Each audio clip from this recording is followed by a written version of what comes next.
Heman Bekele, a 14-year-old ninth grader at W.T. Woodson High School in Annandale, Virginia, who recently made headlines by winning the prestigious 2023 3M Young Scientist Challenge.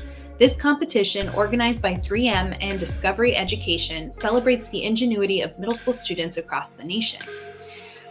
Heman was born in Ethiopia and moved to the US at the age of 4 and was acutely aware of the issues related to sun exposure and the prohibitive cost of skin cancer treatments, stating, quote, "I always thought people constantly getting hit by the really hot sun and not having the awareness or even the knowledge that this is a really dangerous issue.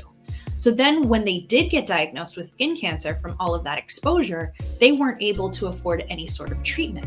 The average global price of skin cancer is over $40,000. This knowledge and his personal experiences fueled his passion for creating an accessible treatment